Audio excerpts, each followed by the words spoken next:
ಕೇಂದ್ರದ ಸರ್ಕಾರದ ಬೆಲೆ ಏರಿಕೆಯಿಂದ ಎಲ್ಲ ಕಡೆ ಬೆಲೆ ಏರಿಕೆಗಳು ಜಾಸ್ತಿ ಆಗಿದೆ.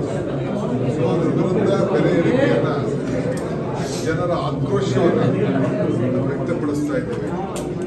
ಹೇಳ್ತಾ ಇದ್ದೀವಿ, ನೀವು ಬೋರ್ಡನ್ನು ಚೇಂಜ್ ಮಾಡ್ಕೊಳ್ಳಿ. ಬೋರ್ಡನ್ನು ಬಿಜೆಪಿ ಸರ್ಕಾರದ ವಿರುದ್ಧ ನಮ್ಮ ಜನ ಆಕ್ರೋಶ ಅಂತೇಳಿ ಬೋರ್ಡ್ ಬದಲಾವಣೆ ಮಾಡ್ತೀವಿ ಅಂತೇಳಿ ನಾನು ಅಶೋಕ್ಗೆ ಮತ್ತು ಆ ಪಕ್ಷದ ಅಧ್ಯಕ್ಷರು ವಿಜೇಂದ್ರ ಅವರಿಗೆ ಮನವಿ ಮಾಡ್ತಾ ಇದ್ದೀನಿ.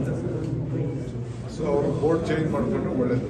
ಯಾಕೆಂದ್ರೆ ಇರೋ ಸತ್ಯಾಂಶ ಆವತ್ತಿನ ಬೆಲೆ ಏನಿತ್ತು ಮೋದಿ ಸರ್ಕಾರ ಬಂದಾಗ ಇವತ್ತು ಬೆಲೆ ಏನಿದೆ ಅನ್ನೋದ್ರಿಂದ ಇದನ್ನೆಲ್ಲ ತಡೆಗಟ್ಟಬೇಕು ಅಂತಾನೆ ನಾವು 5 ಗ್ಯಾರಂಟಿಗಳು ಕೊಟ್ಟಿದ್ದು. ಆ ಜನರಿಗೆ ಏನು ಸಹಾಯ ಆಗ್ತಿತ್ತು. ಈಗ ನೀವೆಲ್ಲ ಬಸ್ಸಲ್ಲಿ ಬಂದಿದ್ರಿ, ನಿಮ್ಮ ಮನೆ ಕರೆಂಟ್ ಬಿಟ್ಟು ಇವೆಲ್ಲ ಕೂಡ ಸಹಾಯ ಮಾಡಬೇಕು. ಹೆಣ್ಮಕ್ಳು ದುಡ್ಡು ಇವೆಲ್ಲ ನಿಮ್ಗೆ ಅನುಕೂಲ ಆಗದೆ ಇದ್ದೀರಿ, ನಾವೆಲ್ಲ ಕೊಟ್ಟಿದ್ದೇವೆ. ಸೊ ಅದಕ್ಕೋಸ್ಕರನೇ ಈ ಬೆಲೆ ಏರಿಕೆಯಿಂದಲೇ ನಾವು ಈ 5 ಗ್ಯಾರಂಟಿಗಳನ್ನ ಈ ರಾಜ್ಯದಿಂದ ಜನರಿಗೆ ತಿಳಿಸಲಿಕ್ಕೆ ಮತ್ತು ಏನು ನಿಮಗೆ ಕೇಂದ್ರ ಸರ್ಕಾರದ ಎಲ್ಲ ಪದಾರ್ಥಗಳನ್ನ ಬೆಲೆ ಏರಿಕೆ ಆಗಲಿಕ್ಕೆ ಕಾರಣ ಅನ್ನೋದನ್ನ ಮನವರಿಕೆ ಮಾಡಲು ಆ ದೃಷ್ಟಿಯಲ್ಲಿ ಎಲ್ಲ ಮೀಟಿಂಗ್ ಮಾಡಿದ್ದೇವೆ. ಮಿನಿಸ್ಟರ್ಗಳಿಗೆ ನಾವು ಪ್ರತಿ ಜಿಲ್ಲೆನೂ ಹಮ್ಮಿಕೊಳ್ತೀವಿ. ನೆಕ್ಸ್ಟ್ ಈಗ ರಾಜ್ಯ ಮಟ್ಟದಲ್ಲಿ ಒಂದು ಕಾರ್ಯಕ್ರಮ ಫ್ರೀಡಂ ಪಾರ್ಕಲ್ಲಿ 17 ತಾರೀಕು ಇಟ್ಕೊಂಡಿದ್ದೀವಿ. 10 ಗಂಟೆ 10 ಗಂಟೆಗೆ ಪ್ರಾರಂಭ ಮಾಡ್ತೀವಿ.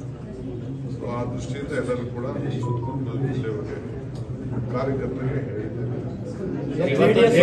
ಪ್ರೊಟೆಸ್ಟ್ ಮಾಡಿದ್ದಾರೆ, ಚೆನ್ನಾಗಿ ಮಾಡ್ತಾ ಇದ್ದಾರೆ. ಅವ್ರು ಹೇಳ್ತಾರೆ ಸಾಕಪ್ಪ ಸಾಕು ಕಾಂಗ್ರೆಸ್ ಸರ್ಕಾರ ಅಂತ ಹೆಸರು ಅವರು ಹೋರಾಟ ಮಾಡ್ತಾರೆ.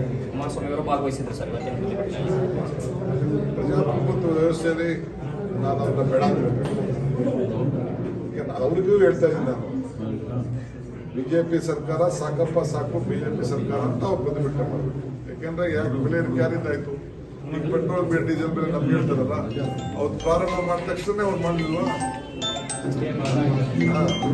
ಅದನ್ನ ಅವ್ರು ಹೇಳ್ಕೋಬೇಕು. ಅವರು ಸಾಕಪ್ಪ ಸಾಕು ಬಿಜೆಪಿ ಸರ್ಕಾರ ಅಂತ ಬೋರ್ಡ್ ಹಾಕ್ತಿದ್ರು.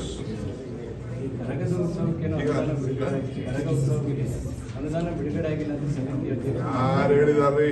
ನನಗೆ ಯಾರು ಬಂದು ಅರ್ಜಿ ಕೊಟ್ಟಿದ್ದಾರೆ? ನಾವು ಬಜೆಟ್ ಅಲ್ಲಿ ದುಡ್ಡು ಇಟ್ಟಿದ್ದೀವಿ, ನಾನು ಕಾನ್ಫೆಷನ್ ಇಟ್ಟಿದ್ದೀನಿ, ಬಂದು ಯಾರು ಅರ್ಜಿ ಕೊಟ್ಟಿದ್ದಾರೆ ಕೊಡ್ತೀವಿ ಅಂತ ಹೇಳಿದ್ದೀವಿ. ಅವರಲ್ಲಿ 2-3 ಭಾಗಗಳಾಗಿರ್ಬೇಕಷ್ಟೇ.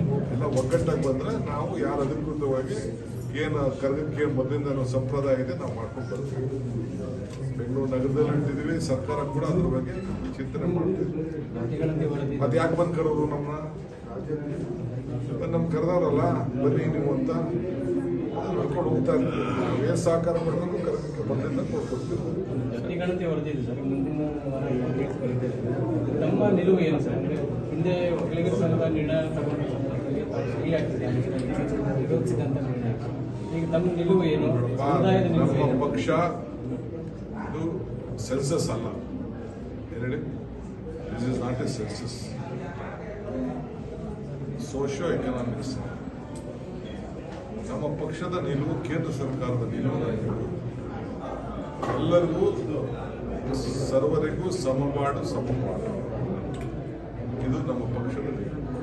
ನಾವು ನೋಡ್ತೀವಿ. ಇನ್ನ ಮುಖ್ಯಮಂತ್ರಿನೂ ನೋಡಿಲ್ಲ, ನಾನು ನೋಡಿಲ್ಲ. ಇವತ್ತು ಕಳ್ಸ್ಕೊಡ್ತಾ ಇದ್ದಾರೆ, ಕಾಪಿನ ಕಳ್ಸ್ಕೊಡ್ತಾ ಇದ್ದಾರೆ. ನೋಡ್ತೀವಿ. ಏನಾದ್ರು ಹೆಚ್ಚು ಕಮ್ಮಿ ಇದ್ರು ಕೂಡ ನಾವೆಲ್ಲ ಕೂತ್ಕೊಂಡು ಚರ್ಚೆ ಮಾಡಿ ಎಲ್ಲ ಸರಿ ಮಾಡೋ ಕೆಲಸ ನಾವು ಮಾಡಲ್ಲ.